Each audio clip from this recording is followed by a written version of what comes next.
Welcome to the first installment of the For the Love of the Game podcast. My name is Jefferson Belfort, and this is Brian Hernandez. Brian, What's how you up? doing? What's up, everyone? What's up, Jeff? How's it going? This is episode 0. This is the start of a beautiful thing we got going on here, and I'm just excited to get started, man. Likewise, man. So ready for this. Got a couple topics to go over. Yep. We're going to start off with the rookies that are going to surprise us in this league. Some teams that may surprise us as well. The ever-changing scenario with Ben Simmons and Dame. And then our early finals predictions. Ready for it? I'm ready, man. The season is what? Summer camp start or not summer camp? Is it summer camp? Preseason camp? Whatever. All Yeah. the early camp. Training camp. Training camp. There you go. Training camp. Training camp. There we Training go. camp is gonna start in what, a month, and then we got the preseason games. So I mean, this is like the perfect time to get something like this started. And Yeah, we're less than a month away from preseason, so I think it starts on the 3rd. So we are we're ready for this season. I'm oh ready yeah, for this season. 100%. It's gonna be a good time. I mean, right now we just got the summer league, so if anything, our first topic about rookies that are going to surprise the league, we just got a quick introduction to them. So I think this is a pretty good spot, a good way to start off um, the pod. So I wanted to bring it over to you. I actually have a pretty good list of a bunch of players. Who's on your list of for a rookie that's going to surprise the league? I jumped around with a lot of guys that I was thinking of. Obviously, you want to look at CAD, but it's always easy to talk about CAD. CAD's a stud right away. We know what he's going to do on the Pistons. It's going to be real simple to integrate him into the team. Be able to take them to the next level that they are looking for. At this point, obviously, I'm not expecting the playoffs for them. I think at a best case scenario, they make their way into the play-in. But my guys that I'm thinking of, first I gotta go with Jalen Suggs. Jalen That's Suggs. that's one of the guys that I'm looking at. What he displayed on his time being on Gonzaga. He's a two-way player. I think that's something that the Magics need on their team right now is someone first to shore up that point guard position. They Mm-hmm. have an influx of so many guys coming in and out. Um, you know, I think it was the right decision for them to go for him at that point. 100%. Looking at what their depth looks like on the point guard side of it. Another guy that I'm looking at that I'm thinking could make a big jump, not surprise as much, but a big jump is Scottie Barnes. I think he fits right into the mold of what the Raptors want to do. Um, getting, Raptors like those big threes and fours, so he fits right into them pretty well. Having like a big brother presence of like a Pascal Siakam is just going to help him integrate his game right into the league as well. Another individual that I'm looking at and this one's an interesting one, is Moses Moody. Like, Okay. once again, Okay. another rookie that's getting placed into a situation where he can lift up his game and and it could take him to the next level um, by the type of leadership that's going to be around him, being around Clay, being around Steph, being around Draymond, just Draymond being that like teacher to a lot of these young players that they have already on their team leads me to believe that he's gonna take that big jump at some point. May not be in his rookie year, or it may be in his rookie Yeah. year, but I'm excited to see what it looks like for him. I have two more guys. All right, let's. I guess before we get into them, I guess let's break down. At least I want to break down more about the guys that you already brought up. So you brought up your first guy, Jalen Yeah, Suggs. Jalen Suggs. So before the season, before are going into the draft, I'm very high on Jalen Suggs. And like you said, for the Orlando Magic, this is an interesting pick. I think this is the right pick. This is the best person that was left on the board because of course, Scottie Barnes, all these other guys, Evan Mobley, they already got chosen. The interesting part of it for me is that Orlando already has all of these guards that they just drafted. They traded for RJ Hampton. They just drafted Cole Anthony. They signed Markelle Fultz to a pretty big contract. They have all these guards that are actually, there's some decent talent for all these guys, but I think you had to go for Jalen Suggs. Like you're saying, the leadership right now, this team is like a chicken without a head. It's who's the leader? There's literally no one on this team. You want Cole Anthony to be your leader?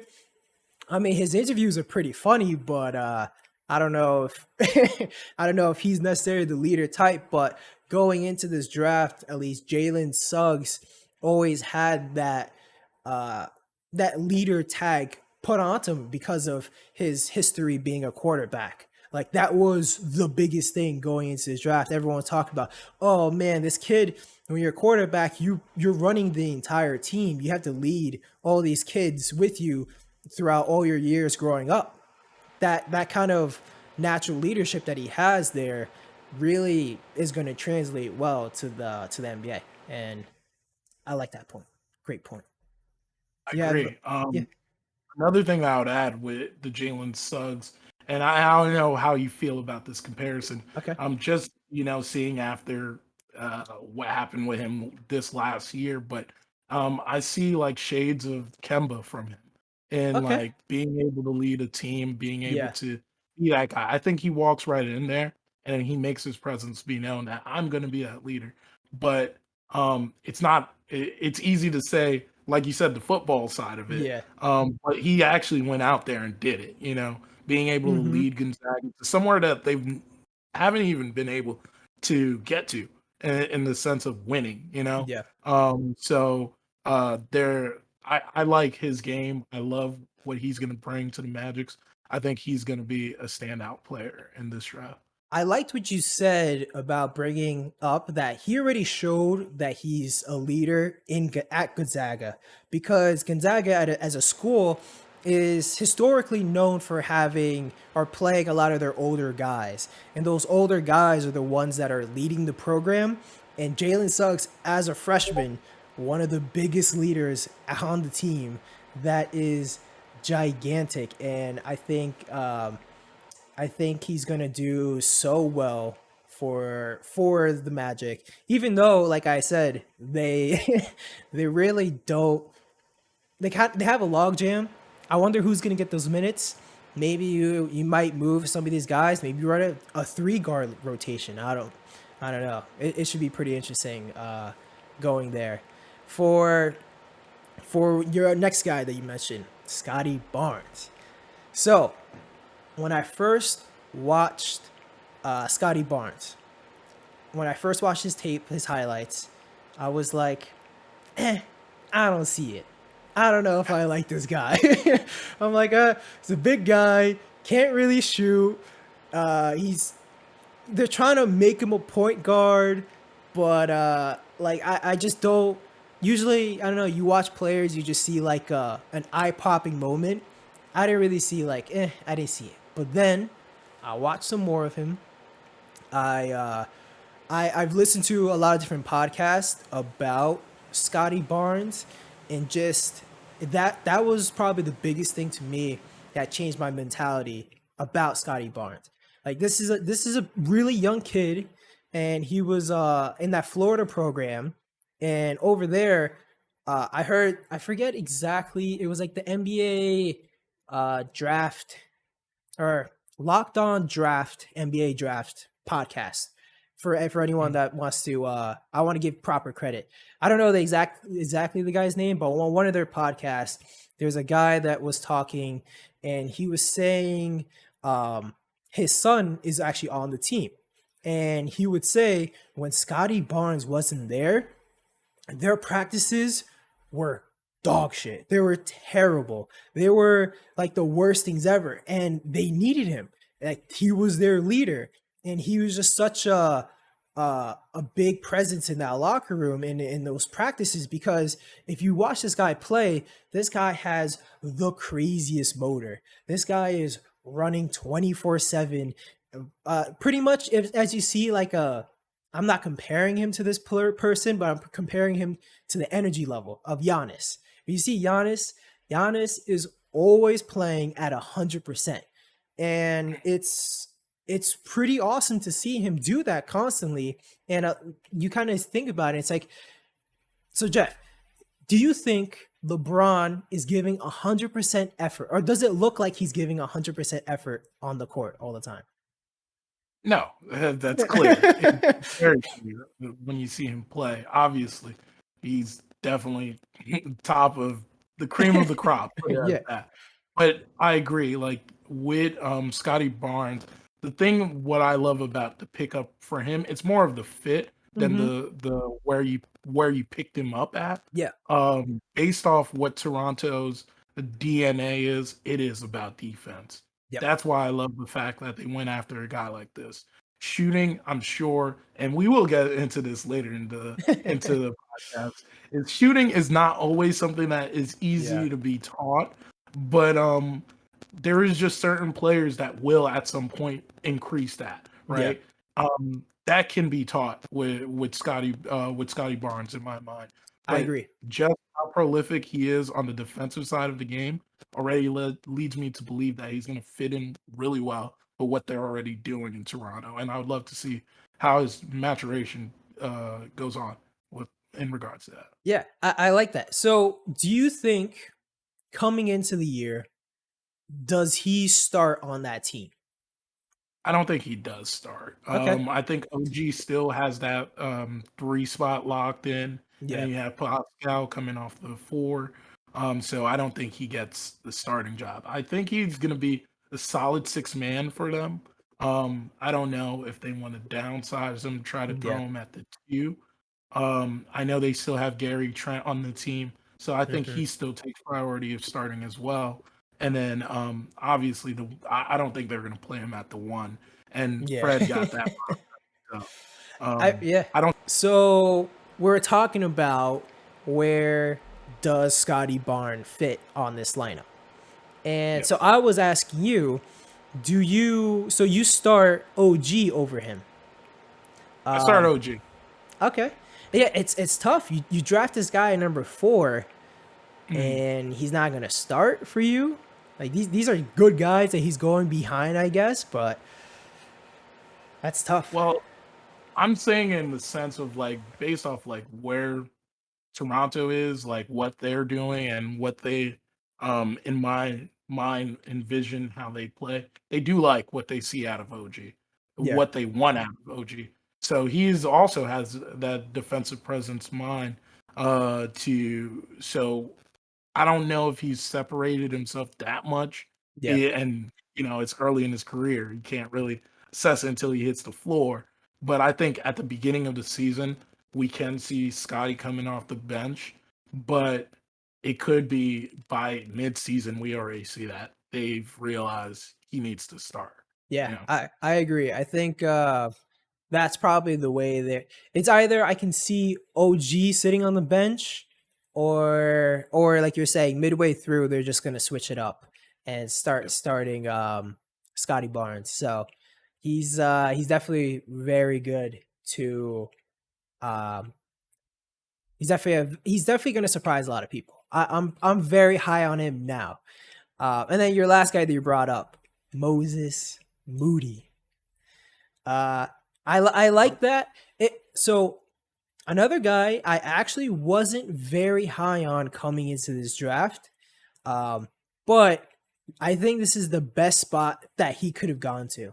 I mean, this is a kid that he's a lot younger, at least to me. Whenever I see him, I always thought he was like 21 or something. Like this is a young kid. I'm pretty sure he's 18 or 19. And this kid can shoot. And who better do you want to be practicing shots all the time with than Stephen Clay? and you got the structure that you need, you got the leadership that you need, and they're really not going to need to ask him to do too much. When he went to school, was it Alabama? I'm not exactly sure. From Arkansas. Arkansas. Yeah. So, yeah, when he went to school there, what I believe is they pretty much just told him, like, we need you to score. We don't have anyone else that can do anything. Please Yeah. do whatever you could do to score. And I don't see him as that type of player yet. But if you need him to spot up shots and all that and play great defense, I think that is the perfect situation for him. And I really like that pick. And I don't think they're gonna. I don't think they're just gonna traditionally just stick him in a corner. Yeah. But I think he will have some times where he's controlling the second unit, so he will be able to get his shots in during the game. I think that was something that you saw missing with Clay out for the whole season, Yeah. and with Steph, in and out throughout the season as well. When he left the court, they were struggling to find who's going to make a shot. You have a guy that's effectively never going to put the ball up and Draymond. So I think having Draymond and him not anchor the second unit, but help out with the second unit, him being a playmaker, Yeah. Draymond helping him out, finding him when finding him open when he needs to be open is gonna grow his game, and you're gonna be able to see his impact very early on the Warriors this year. Yeah, I 100% agree. I think if anything, this is probably like the best case scenario for the Warriors because if you look at them last year, you have Steph, amazing. We all know what Steph is. You have Draymond, who's seemed like he's taking a little bit of regression. Is it mainly him taking the regression? Is it you seeing he's the one hurting most from losing a player like Klay Thompson and not having him to pass to, and losing KD and not playing with him? Like, is that hurting him, or is it really just him regressing? And then the rest of their bench last year, if we're being honest, was pretty terrible. Kelly Oubre could not shoot for like the first few months. And Wiggins is all right. He's actually getting better, but still, guys getting overpaid. And then the rest of your bench was a bunch of nobodies. So Yep. them getting a great draft pick like Moody and another guy in Kuminga, I think that really starts making them pretty deep. Yep. The only thing that I fear with that team is the gap in talent. Yeah. From where you have these youngsters that are really young trying to figure out the Sure. game, and you have three bona fide guys that know how to win, right? How do you fill in the gaps with those three guys, with those five guys at that Yeah. point? You bring in Kuminga, and you just wonder how does their team develop chemistry in the sense to effectively be able to have the growing pains with having rookies on your team, but at the same time play to win. Yeah. And it'll be interesting to see that. But I think as far as Moody, he'll figure it out. Oh yeah. 100%. It's pretty crazy now that I'm thinking about it of like how much I guess they've got uh for trading D'Lo. Like you get Andrew Wiggins, who's a productive player, and then you got which pick was it that do you know off the top of your head which pick they got from Minnesota? Was it the Kuminga Not, pick or the Moody pick? It not probably, sure, but you know help what? them out. That's what I can Yeah, say. if I'm thinking about it, it's probably the Kuminga pick. Okay. We'll see. It's just I'm thinking about it because at least the Warriors were in the play-in, so their pick would have been a little bit higher, and then they lost the Yep. play-in, and then the Timberwolves were nowhere near close. So I think it was probably like top 5 protected or something like that. So to get a Kuminga who's very raw, and then you get a pretty ready player now in Moses Moody, who still has a pretty decent ceiling, just a high floor. That's there's not much more you could want. All right. So do you have you said you have two more guys, right? And these two guys, a little interesting when I bring it up. Okay. You know what? Actually, I'm gonna leave it to one guy now. One Actually, guy. Cool, and cool, this cool. one's gonna be a controversial one, but I like the fit for the team and what they're doing and like where they're trying to get to at this point in with what they have currently. I'm gonna go with Bouknight. I love the pick for Bouknight in Okay. Charlotte. It's interesting, obviously, um, in the sense of you have Wow. LaMelo there, but I think that they could figure it out with the two, being the part of the backcourt, shoring up Yeah. what that would look like. I know it's going to be an interesting situation with Rozier still there, but Buck Knight, I think, can find his way into becoming a solid performer. The dude was shooting 45% from the field in college. You Yeah. know, that's I'm not saying that I wouldn't just be wowed by those numbers, but I don't glaze over those. And he was nearly shooting over 20 points per game. Obviously, in the college game, it's a little bit different, but I don't think I see him struggling in finding his place on that team right away. Yeah. And the only reason why I say that as well is that it is a young team that's growing with you still got PJ Washington there. You still got I'm forgetting his name right now.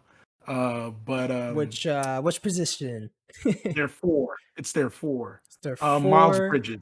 Miles Okay, Bridges. yes, yes, You yes. have Miles Bridges, Buck Knight, Miles Bridges, Lamelo, and PJ. I think that that's a good young core that they have solidified around Charlotte right now. And like I said, the interesting thing is what are you going to do with Terry Rozier? I think you got to find a way to trade him. Did uh didn't he just sign an extension this season? This off season? I think Yeah, so. I Yeah, think he did. so ooh, that's uh that's gonna be tough. Like who's gonna pick up that giant contract? Yeah, 4 years, 97 mil. Ooh, It's I crazy. like I agree. I agree with you. They should have traded him, but are they now? Do you play Rozier and LaMelo at the same time? And if you do that, I call him Book Night, but yeah. So if you do this with Book Night, like, do you play him at the three? I mean, he's a little bit shorter. I think he's 6'4". So that'll be that'll be pretty tough to play those guys there. I mean, LaMelo, I guess you just make LaMelo guard threes, but like at that end, do you want LaMelo guarding a three? Um, it's And yeah, yeah, he's 6'4", like you said. You did mention that. yeah, And I think Lamelo's around like 6'8", right? yeah. LaMelo But 6'8". Even as yeah. we're translating from a different game from like Hmm. being positionless, I don't know. I think that it fits well with what they're going to need out of him. I don't think that he's gonna right off the gates just shoot it well, but obviously over time the game's gonna slow down for him and he's gonna find his shot in the league. Um, I think it should be an interesting season for them to see how they work out and how that works out. But I think he fits right into where Terry was. I believe Terry is around 6'4" as well. So that smaller two guard Yeah. in that Yeah, Terry's 6'1". Terry's 6'1". yeah, he's So 6'1", so that's it's tough over there. Like it's surprising how many teams are having some log jams with their guard position. And I do like the pick for them. I do think even now, I still think it's the correct pick.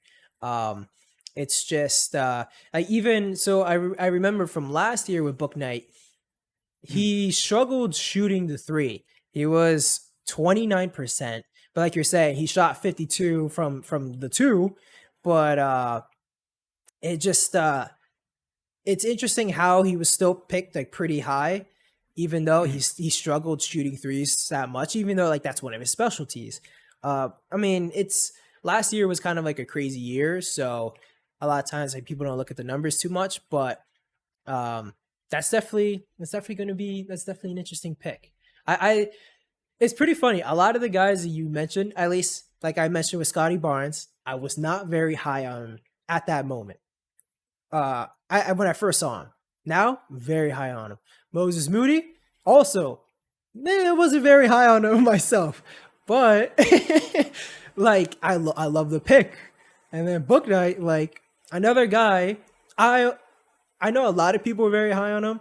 I wasn't the highest, but I think playing alongside LaMelo and getting the ball kind of out of his hands, like I would like to see him develop some playmaking going forward in the future, or being a better playmaker and all that. But I would love to see how he plays more off ball and how he develops in that type of role. And what better player to really do that with than LaMelo? Like this guy's gonna get you like amazing looks, and yeah, it's gonna be exciting.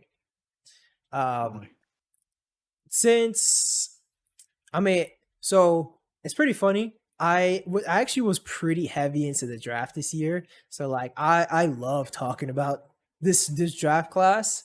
But so I actually had a pretty decent sized list, but I'm gonna lower it a little bit. I'm gonna try to make it to 3. All right. So Perfect. so my first guy I'm gonna mention, Chris Duarte. Now, this guy, he's a rookie, but he's also kind of not a rookie because the man's 24 years old. I mean, this man is 24 years old, and I don't know the exact players off the top of my head, but if you go back in time and you look at the historically players that are 23 and above, 24, I think if you just look at 24-year-olds, the history isn't the greatest. But this kid is very good. This kid can kind of do it all. And there's a reason why he was picked so high, I believe at 13, even though his age. Because generally when you're that old, the scouts run away from you because they kind of see you as a finished product. Even though, I mean, 24 is nothing. I mean, I'm 24 right now. So I'm talking about this kid being so old. I feel good. Like, I'm sure this guy is he's not even close to his prime. But they love these 18-year-olds that are more theoretical. This guy is ready to go right now. This guy is a great shooter. I believe he shot over like 40%. He's a great defender. He's very athletic. And if you look at him in the summer league, he was actually one of the better players as well. I mean, he plays for Indiana, so he's not going to get a lot of love. But I think this kid can really show out. He did what he was supposed to do in summer league. And in summer league, you're supposed to distinguish yourself from the rest of this. I mean, we all know the summer league is the talent level. There's some scrubs there.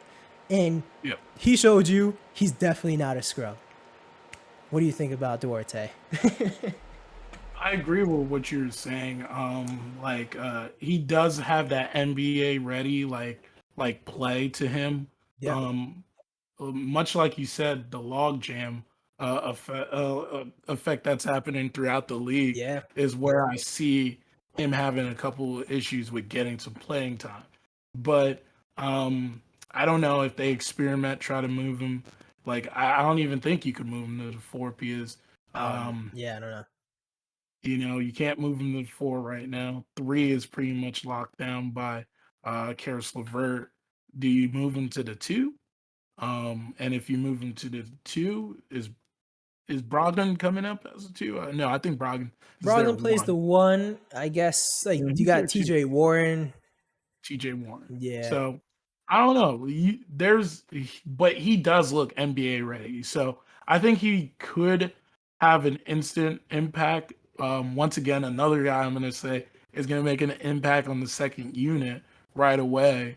but you got to give it time to see. Hey, is he really better than what TJ Warren could give you at this moment, at this time? I don't think that, and it might be my bias coming out, but I don't think he's better than Karis LeVert at this moment. Yeah, I agree. But he definitely is like one of those guys that did stand out in summer league. And I remember that there was like some talks about like even the Knicks like wanting to move up to Yeah. try to get him. So there's obviously a reasoning behind that. The guy Yeah. does look like good. I would definitely say so. For the listeners, for the listeners to know, I'm a diehard Knicks fan. Jeff is a diehard Nets fan. And I don't know, maybe you as a listener, you might think, how did these two get along? But we actually do it really well.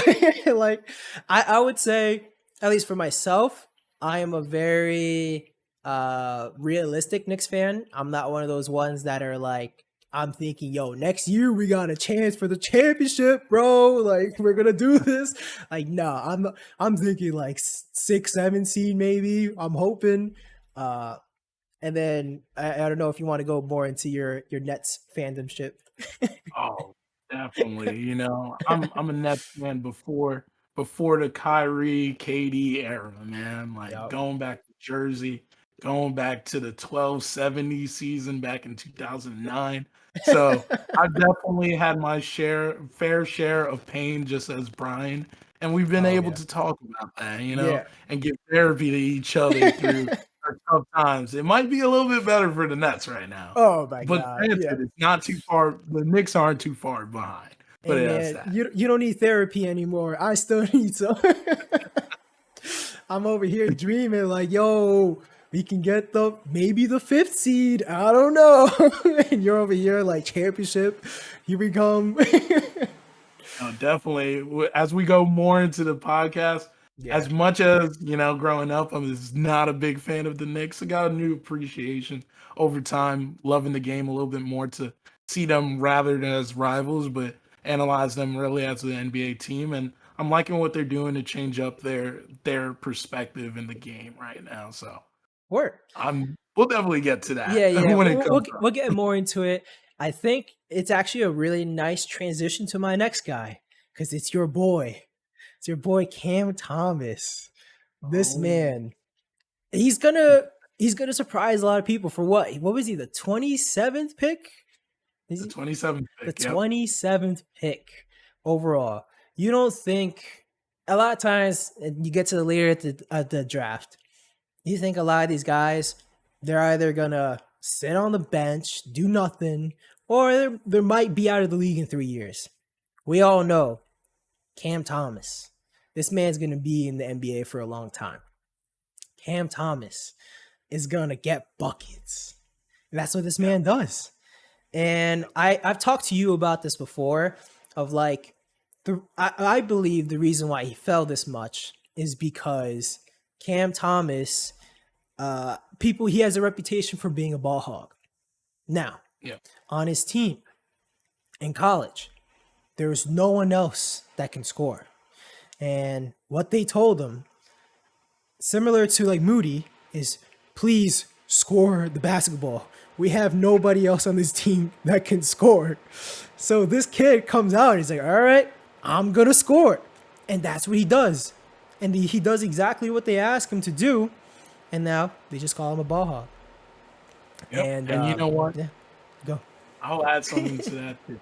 Is sometimes with these pre-draft interviews with all of the Yeah. analysts that goes into this, right? I kind of hate like the process of it. One of the weaknesses they were saying around him was he was overly confident, like he was cocky to a Yeah. sense. And I don't know how you could hate that as Yeah. a team where I could see how it could be an issue, right? But at the same time, when you have a guy like that has a chip on the shoulder to feel that he's that great, we saw some of his performances in summer league, jaw dropping. Oh yeah. Obviously, it's just a summer league. We're not gonna Yeah, rave yeah, about this, yeah. but for a guy that got picked at his at where he got picked, it seemed like, you know what, that type of confidence, I like that coming out of that guy. And then another thing to add to that is we Mm-hmm. got to look back at the track record of the 27th pick. It's Oh, word. historically been an interesting, I like, like you got this. serviceable players. Like, you got guys like Kyle Kuzma.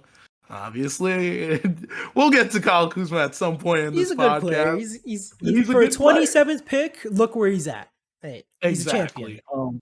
You look at Pascal Siakam, and I'm just going to go over the last Ooh. 10 years of Oh guys that you can man, look back at. Rudy Gobert, Bogdan Bogdanovic, Larry Nance. Like, that's a lot of names that you have at the these are 27th. legit names. Exactly. That are actually just putting in the work. And then I'm going to throw one in, and Brian knows how I feel about this guy, but I had to throw him into the conversations in the early 2000s. You have Kendrick Perkins as well, coming out of the 27th pick. So that's definitely, it's historically been a pretty good place to be selected in the Yeah, NBA. it's yeah, that's pretty crazy. That's really interesting that you're saying all these guys are actually like really good. It's it's kind of surprising. So what a lot of times when I'm looking at the draft, from my perspective, because I follow the Knicks are generally like 8 to 15. So they're usually a lottery team. So when we're picking there, I'm always so shocked when I see like a Kyle Kuzma comes off the board or a Taylor Horton Tucker and all these guys that are later in the draft going to the Lakers or to the Bucks and all this stuff. Like, how are they getting these good players? These guys are better than Kevin Knox at number 8, Frank Ntilikina at number 9. It kills me. It kills me so hard. And it's just like, it's surprising to see how good of a track record these guys actually have. And like you're saying, what was the knock on him? Overly confident. Is that a bad thing? I guess like you're saying. I guess it's bad when it kind of goes into delusion, and the guy thinks he's Michael Jordan when he's not. He's now Yeah. nowhere close. But this guy, what it seems like from the outside is this kid is a worker. This kid Yeah. works very hard, and he knows how hard he works, and he knows what he's capable of because of all that work that he put in. And as you see, he makes all these crazy shots. Like for me, at least watching him going into the draft process, my biggest thing was he's from what I saw, like maybe you can tell me I'm wrong here. I saw him as like he's that type of player when you see him take a shot, you're like, oh no, why'd you take that shot? And then it goes in, and you're like, yeah, you go crazy, and you're all hyped. He takes a lot of bad shots, but he makes them. He's a tough shot maker, and it's crazy. I agree. I definitely believe that he will be a player that, over time, efficiency will get up. Yeah. But he does take a lot of risky shots. Like, he is perfected. Perfected probably is not the best word. Pod, I'm sorry for my Nets bias coming through, but he has worked on his step back shot. Yep. And he said that he mirrored it from Harden. So having someone like Harden on his team that he modeled his game after is only going to speak to where it's going to take him to the next level. Yeah. And I don't know what his ceiling is currently in my Mm-hmm. mind. I definitely want to see where he gets to. It will be interesting to see where he gets to, but being able to be, again, the reoccurring word is second unit. It is being a part of that second unit, being able to run plays with Patty Mills, another veteran that will be able to shore up the game and set up plays for him. You'll see him grow in this first season being a part of the Nets. Yeah. If he's like a guy, I've said this, I guess, a lot on this podcast so far, of he is a guy that went to probably the best situation that you could have seen. So like if I saw him in even Charlotte taking Bouknight's role, I wouldn't love it as much. Maybe, I mean, it wouldn't be terrible, but it's like he's all right, he's gonna be Cam Thomas, which is great and all. But when he's on the Nets, he's gonna be learning from these three amazing scorers in Kyrie, Harden, and Durant. He's gonna learn from them, learn the rules. Like you say, he modeled his step back after James Harden. He's gonna learn it in person. He's gonna learn it directly from the guy. He's so think about it. In 4 or 5 years, where is this kid gonna be? That is a scary thought, at least for me. Like thinking of just being another team in the Eastern Conference. That's a scary thought of like this kid is going to be growing in the background while the other guys are winning a championship and they're doing all their stuff. This kid is growing. You know, in 5-6 years, there's going to be maybe probably even earlier than that. There's going to be a monster unleashed, and I mean, I don't know much about his defense and all that, but at the end of the day, yeah, you go. Tell me about his defense. Much like the theme of the Brooklyn Nets is that is definitely missing. He Yeah. definitely needs to see how he could grow that in the league. Watching some summer league game, you could see the deficiencies on that side of it. That may have been some of the reasons why he slipped in the Yeah. draft as well. But I'm sure I'm of the thought that a lot of defense is about like committing to it. Obviously there is some talent to it Yeah. to getting to the next level of it, but he needs to be around a system that allows him to commit to it.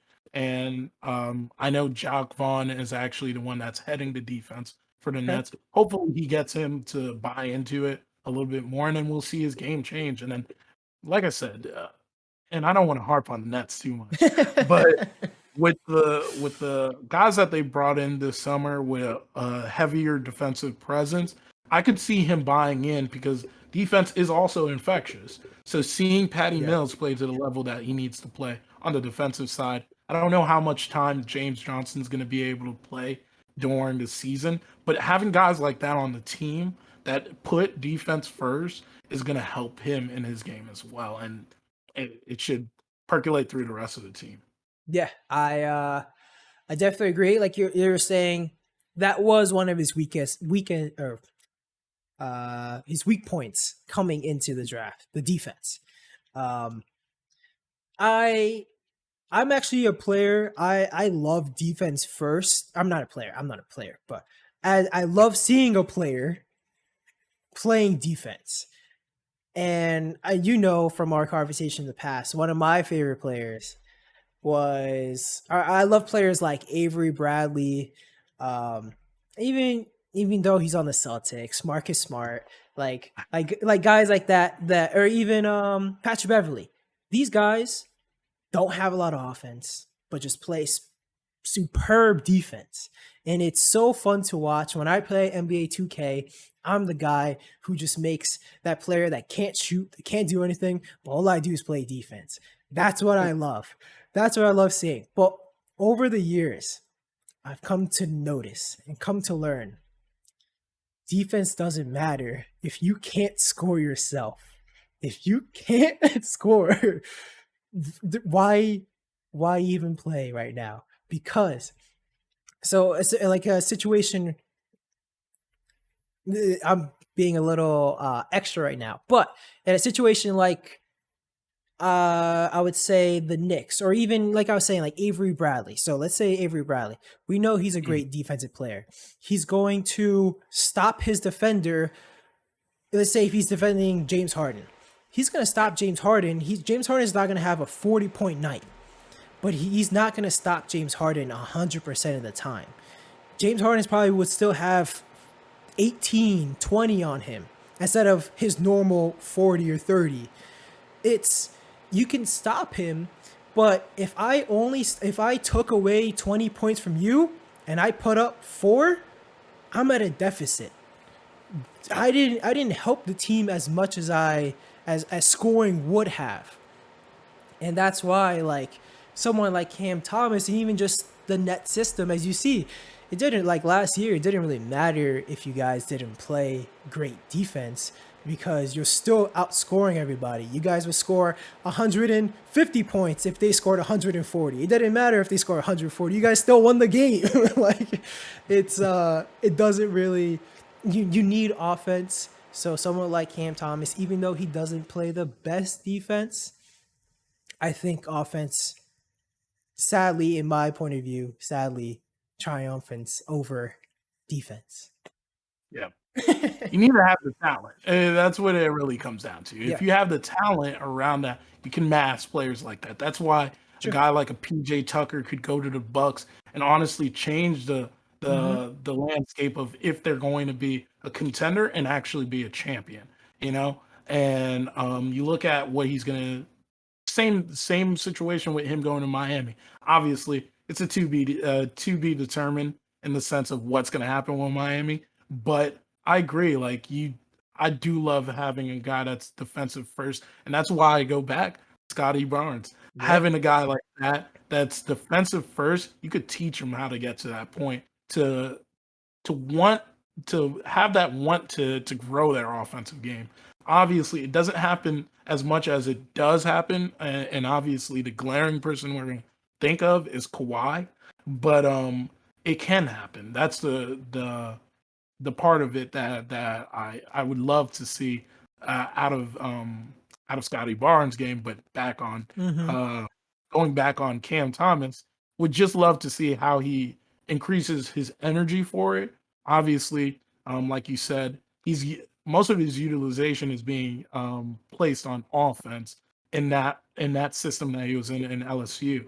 So I don't think he has the energy to play a defense. Let's put it as that. So we got to see how that translates into the league, and then we'll be able to really assess what his game could be like. Our comparisons of his game. Yeah, like even like you're saying, you can mask that pretty easily. Like you see a player like Trae Young. We all know Trae Young doesn't play great defense, but look how great of a job the Hawks did in masking him, and they went all the way to the Eastern Conference Finals. Like, no one expected that, and everyone always thought, oh, as soon as he versus X guy, they're gonna score 50 points on him, and it just never really happened because you just find a way just to hide him all the time. And if you can do that, I feel like, let's say 5 years in the future, Cam Thomas, you can probably do something like that. I mean, he's not going to be useless on defense, but even if he's at that point where if he's ever useless, which like I'm saying, I don't think it's going to happen, that's a player that's still talented enough that you want on your roster. I would say, so looking at the time, we went a lot longer on this topic than I expected, but I love it. I love it. So I would say I'm gonna give you. I say let's just do this whole podcast just on this topic. So I'm gonna give you one extra person, and then I'll just name like some other guys that I like, and then we can end it from there. Yeah, so perfect. My last guy that I'm gonna name for this list, like rookies that are going to surprise you. As much as I hate to say it, Jalen Johnson at number 20 to the Hawks. The Hawks hurt me, man. I'm still feeling a little hurt from that series and all that Trae Young stuff going on. And so I hate to see them doing well right now. But Jalen Johnson. It's a little cold in here. It's a little cold in here. But I have to admit, this guy, at least from the summer. All right, so yeah, we're talking about a lot of times about their summer league performance because that's the most recent performance we got. Yeah. Like we were saying before, summer league is summer league. You have a lot of times you have some guys that show out, and then they come to the league and then they suck and they do nothing. But it's a nice little baseline we can see, and we can go from there. And going into this season, there's a lot of red flags about Jalen Johnson or the draft. There's a lot of red flags about Jalen Johnson. The biggest thing that people were talking about was his attitude. They didn't like his attitude. He was supposedly before then probably going to be a lottery pick before all these issues came out.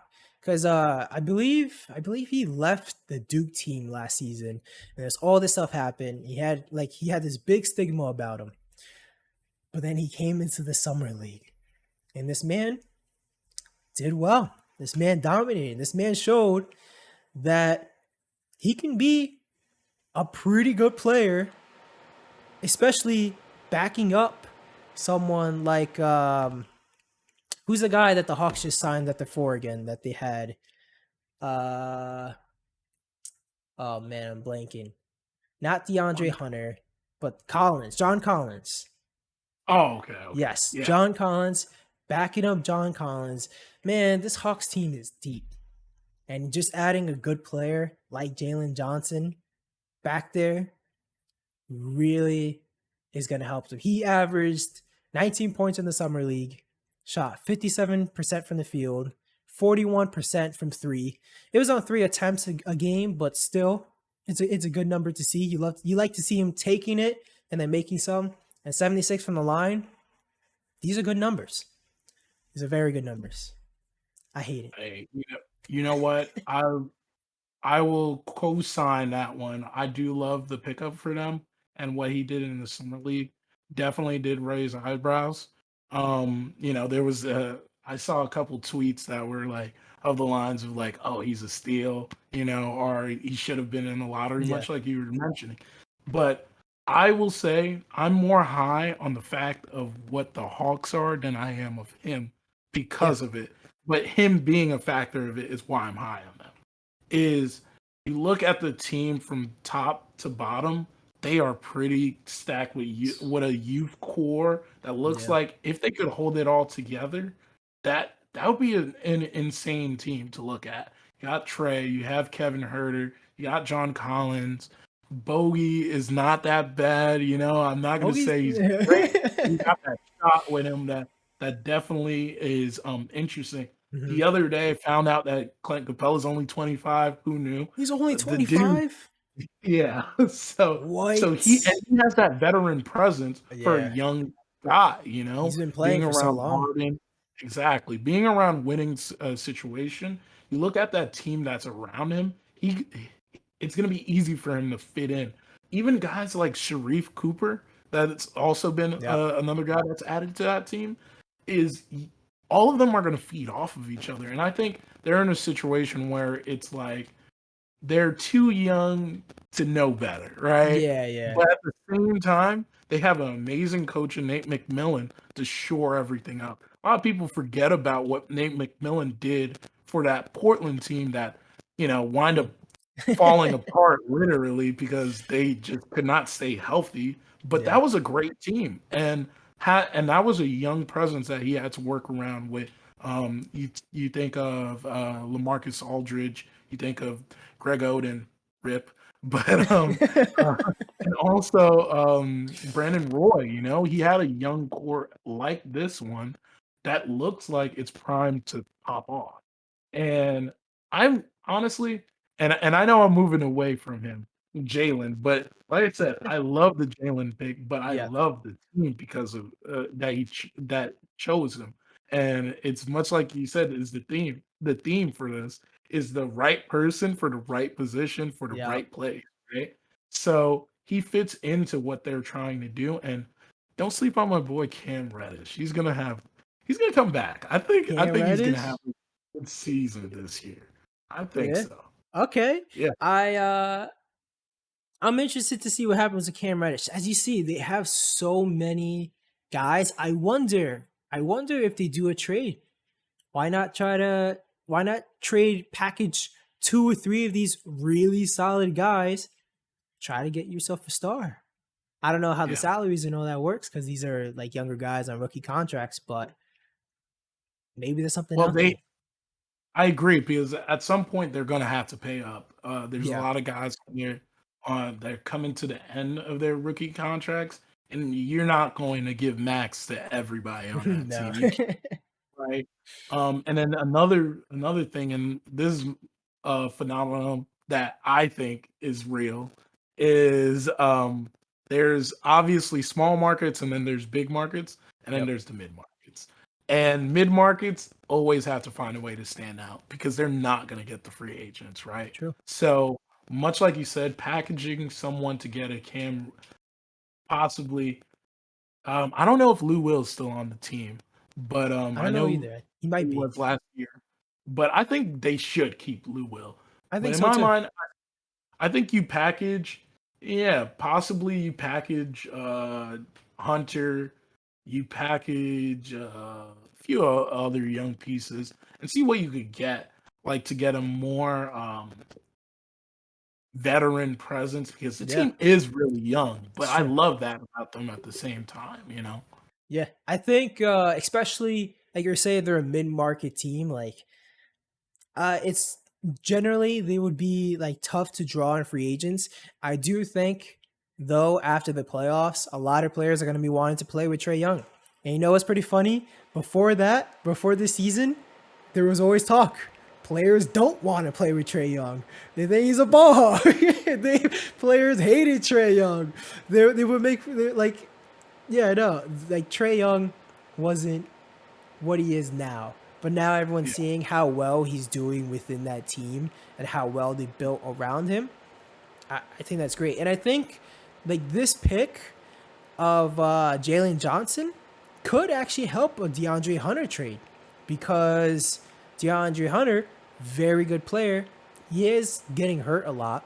But if you got Yeah. another team that wants to take that risk on him and get a higher ceiling player and already a proven player, you can slide Jalen Johnson to one of these other roles and as a replacement. And yeah, this is Can you it's good. can you picture like a team that you predict that would be interested in that? Or I think it's hard at this moment to think of one for me, but I wonder if you had one that you think would potentially pick up the phone and start calling around, seeing about that. It's uh it's definitely tough because like you're saying, as of now, the players that are at least wanting to ask out are the big stars because you trade these guys, you want to get a star or at least close to a star. Maybe you Yeah, do. Maybe if Portland blows up, maybe you do it for CJ. Maybe you give up a little bit less and you get CJ McCollum. yeah. Um, maybe if I don't know. I mean, I don't. I'm still skeptical on if Bradley Beal is gonna leave. I feel like after Spencer Dinwiddie going there, I don't. I don't know. I don't know Yeah. if Bradley Beal leaves now. I think he actually was co-signing it, so Yeah. at least for now, Yeah. he For he now. For should now. be a little bit happy. We'll see how happy he will be 30 Yeah. games in when Exactly. I think that they're going to be a pretty stagnant team. Probably look at like ceiling is play in and then I see what agree. he said. I agree. I wonder how similar the situation between Dame in Portland and Beal and Washington. Because from the outside, from what I see right now, what it looks like is both players don't want to leave, Yeah, but Dame wants to win, and he's saying something needs to happen. From Beal's side, at least I haven't really heard anything from him kind of showing that he's upset. It's more just other people like, please save Beal. Like people were doing to Devin Booker before. Like, please save Beal, get him out of here. And Beal's the entire time like, I want to stay. I don't want to go anywhere. But everyone else is talking about him leaving. I wonder what's the situation. Is that the read you're getting from that situation? yeah, and you know, there's we always got to remember the NBA is a business, right? Yeah, So, with that in mind, there's guys that are driven by different things. Beal is not expressive about he truly wants in this league. true. So I would say that's the biggest difference between him and Dame. The thing is with Dame, Dame wants to win. but at the same time, Dame is one of those guys that's still left in the league that has that loyalty Yeah, DNA.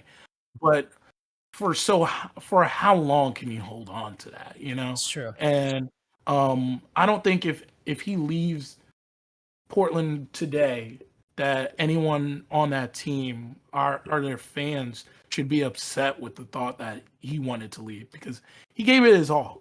Over 10 years now. I think Yeah, this year makes 10 years that he's been on this team. And what he's done to bring him to the WCF, to be able to contend with what a stacked West all of those years crazy. is by far something that you're not going to see every player in that same situation do. I actually scratch that.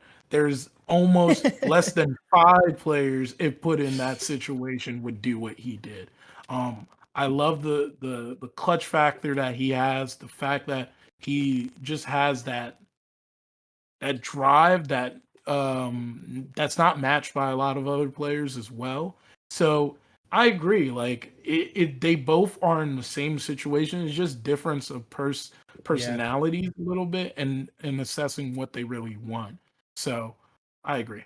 Yeah, it's going to be interesting to see what happens going forward. I wonder if, because like we're talking about, these guys want to be loyal to their teams, but Yeah. the teams make it hard for them to do it. So someone like Dame wants to stay, but his team isn't it has no path to getting better. It's not like you have to get this team better, do these trades. There's zero path for them to get better as of right now.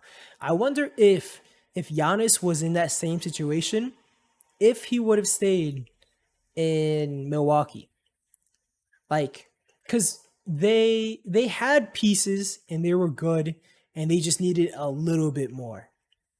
Yeah. For Portland and Dame, they all he really had was CJ kind of the whole time and just kind Yeah. of nothing else. And there's injuries and stuff, of course, that played a part of it. But that was always kind of the thing. And I wonder if like a player like Giannis would Mhm. stay, if he was also in that situation of there's no hope if I stay here.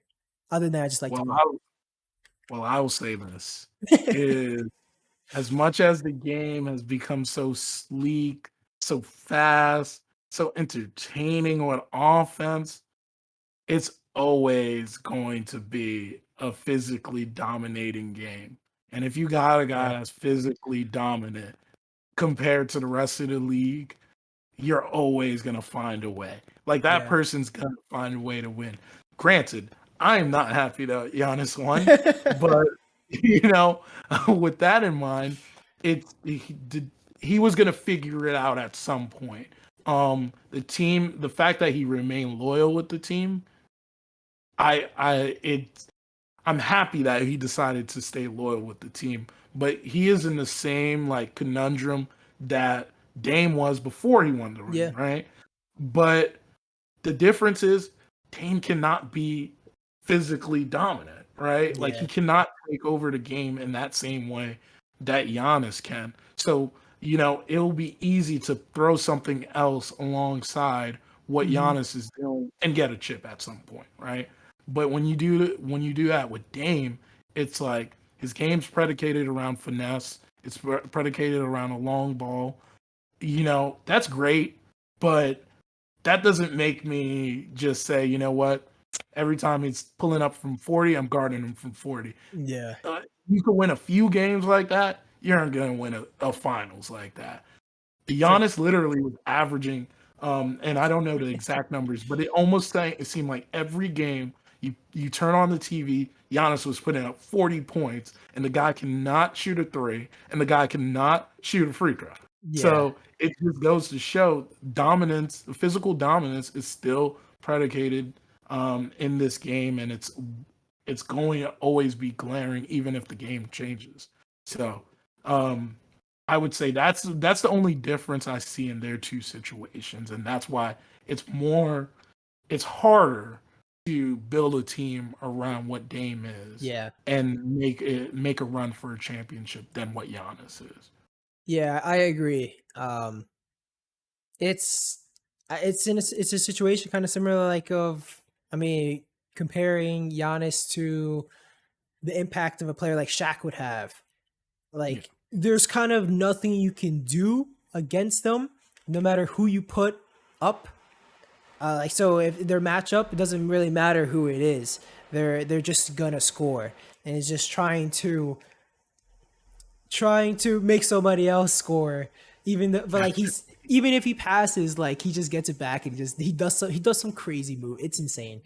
But and then yeah, like Dame, like you're saying, his superpower, as what it looks like now, is making these extremely clutch shots from anywhere on the court.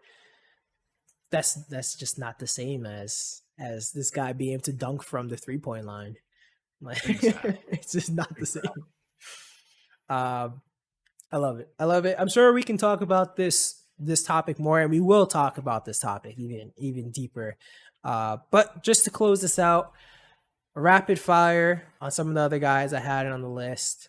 So I did have Kuminga on my list for Warriors fans out there.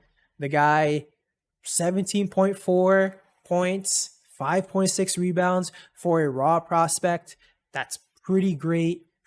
His shooting numbers, his shooting splits weren't the best. Shooting 39 from the field, 27.3 from three, 65 from the free throw line. It's going to get better over time. The guy's a project, but for him to just show some dominance, that's awesome. One of my favorite players in this draft, Alperen Sengun, the MVP of the Turkish league at 18 years old. That is nothing. That is not nothing. This guy is in a league. So if people don't know, in these European leagues, you don't really play younger guys. The playing time is strictly based on who's the better player and who's going to help win the team. It's all about team basketball versus in the NBA. A lot of times it's about the individual. And so you have players like LeBron and all these other guys that are dominating the ball for most of the game. And these other leagues and European leagues, this doesn't really happen. And especially they don't do this for like an 18-year-old because there's a lot of like respect your elders kind of stuff. This kid was the MVP at 18 years old and what's considered probably the third best league in the world. Impressive. Exactly. Got him at 16. It's, Quick. I, Yeah, I'm you go. I Please. don't mean to cut you off with this one, but Yeah. just to even put it to perspective is like I remember when Luca came to the league and he's Yeah. coming out the second best league in the Sweet. world, Yeah.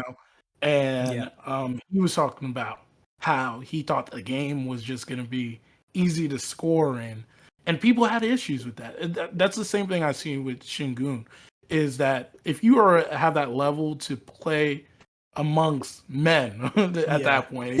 Your boy playing amongst men and you're dominating to that level. I agree. He's gonna have an instant impact on his team right away. Yeah.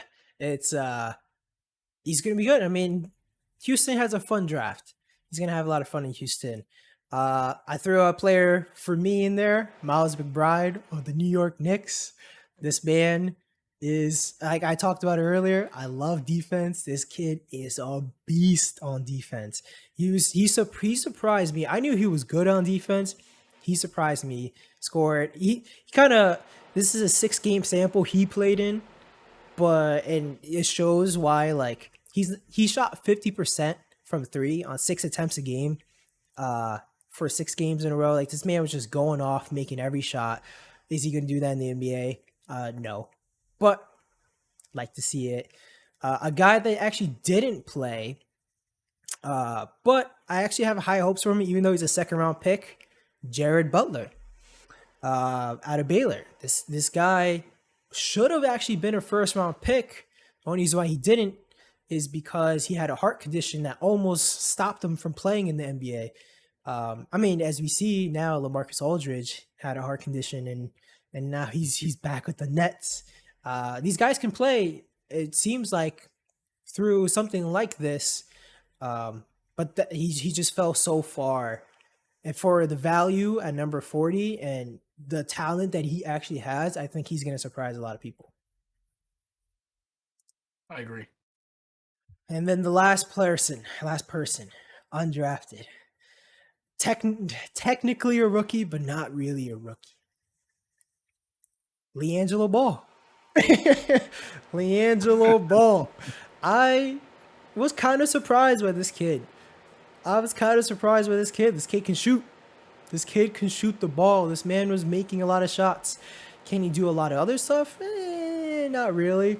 But I feel like he should. I think he deserves to be on a team. He's not like, I'm sad to say it, I like the guy, Thanasis, Giannis's brother. And then you have, there's plenty of brothers in the NBA. Yep. A lot of times you just get in just because their brother's there. But Liangelo Ball can shoot the ball. He has a skill that NBA teams die for, and he's very good at it. And even if he gets like 10 minutes a game, that's pretty good. I think he can contribute.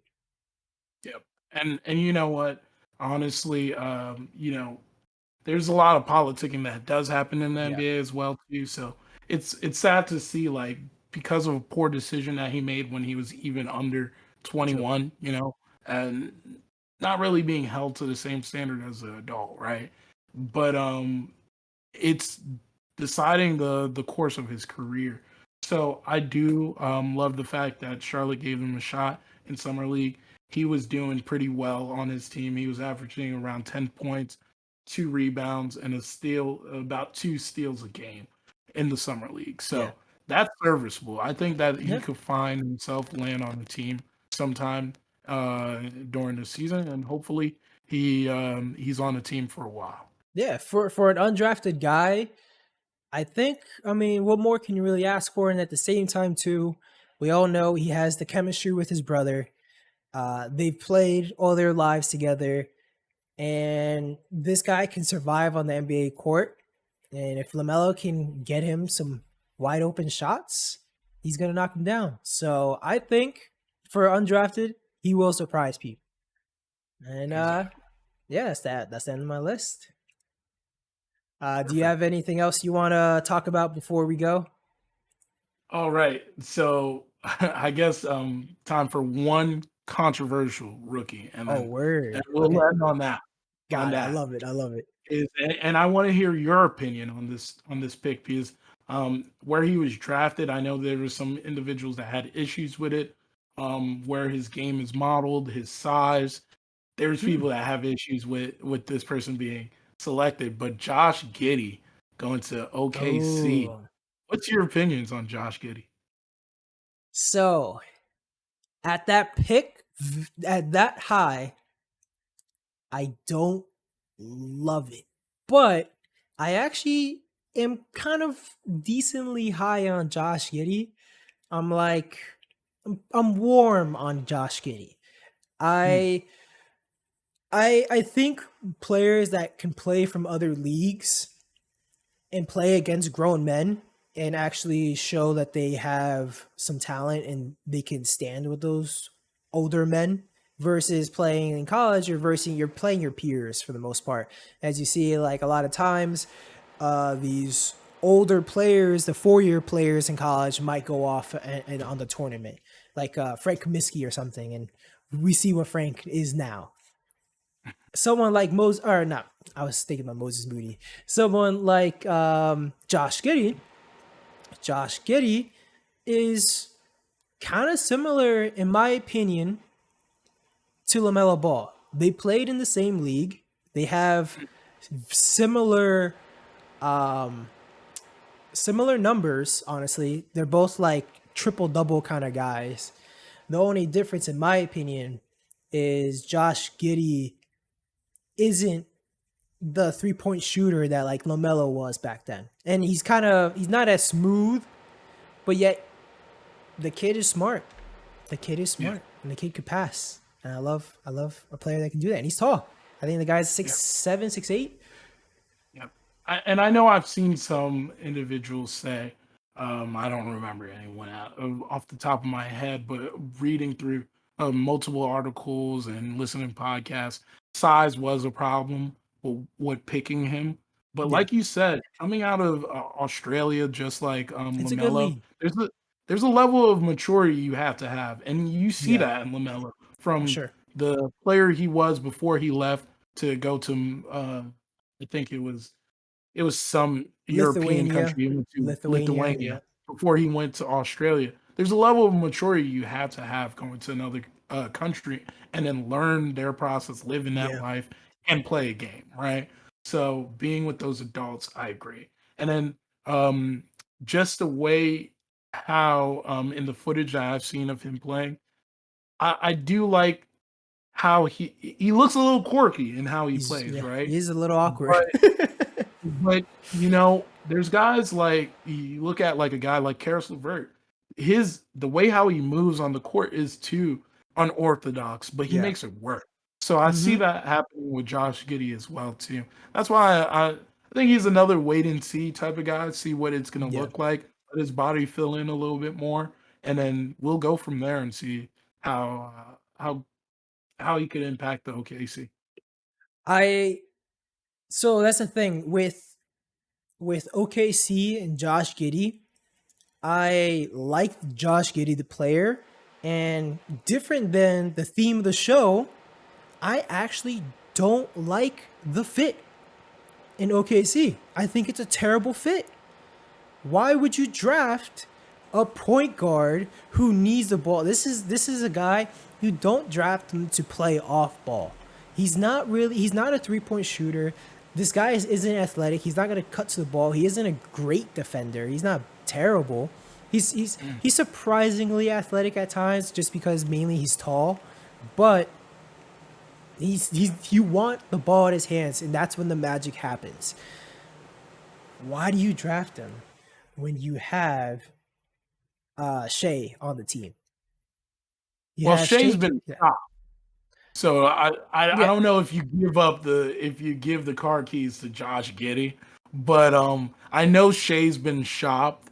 Yeah. Um I don't think I don't really think you give up Shay to give Yeah. Giddey the keys, but I really do think that I agree with you. Like it is a weird place for him to land, right? Yeah. But it's much like the other theme of this podcast is a lock jam on a lot of It's true. teams with guards because the fact is the game's so positionless and they're allowing bigger guys to play that guard role. You're now competing with guys that are 6'1", 6'2", 6'3", and we're phasing some of those guys out of the game too. Yeah. It's especially for this team. I really hate it because like Shea is. I'm actually very high on Shea. I see superstar potential. I think he's very close if he's not already there in people's minds. Um, I think this kid is who you want to be the future of your franchise, and they just paid him. Great, you have him locked down. Why do you spend? What was it? Is it the seventh pick? Sixth pick? I think six. I don't know. One of them. Six, seven, eight, one, somewhere around there. Why do you spend that pick on a point guard that needs the ball? And then He was a at sixth pick. the sixth pick, oh, so you could have had Kuminga. Yeah. Kuminga would have like. I actually think I think Kuminga is a better player. You could make the argument for either, but Kuminga's raw. You have the rest of your team is raw and young. You can grow with them. Maybe you could develop that entire team, sure. And then I think with the 18th pick, they drafted another point guard in Trey Mann. Trey Mann he's kind of more of he's a combo guard. The kid's 6'4", I believe, skinny guy. He likes to shoot. But like you have him, you have Theo Maladon, you have I actually like they had Ty Jerome on the team last year. I thought he played pretty well. I liked him as a backup guard. But like you have all these guards, and for some reason they just love drafting point guards when they already have a star point guard. Yeah.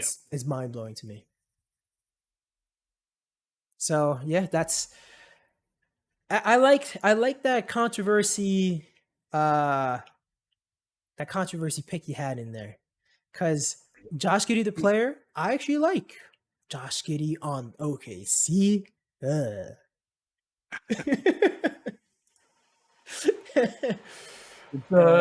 Much like all of these picks, we just gotta wait and see how they fit, what they look like. Who knows? Josh Giddey might be the rookie of the year. He might see. That's the thing. That's the thing about that's separating what we're doing now versus what we did in the past. In the past, we can have all the hot takes we want. It wasn't recorded. No one can go back to them and shove it in our face. But if one of these players that we shat on today comes up and is amazing, and we just talked all this trash on them, now we get to look stupid, and I'm looking forward to that. Can't wait for the day. Yeah, I mean, these are early predictions. We're never gonna be right 100% of the time, but I think this was a fun one. I really enjoyed it. I did as well.